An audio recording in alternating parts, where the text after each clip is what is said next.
Mən aranızda yaşayıb sizin Allahınız olacağam. Siz isə mənim xalqım olacaqsınız.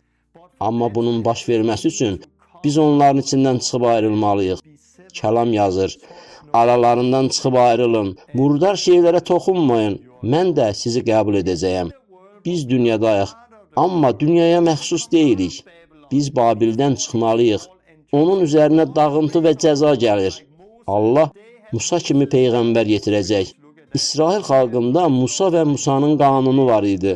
Bizdə Məsih və Məsihin qanunu var. Ona itaət eləyin.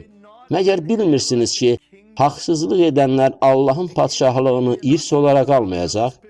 Burada ruhani padşahlıqdan söhbət getmir.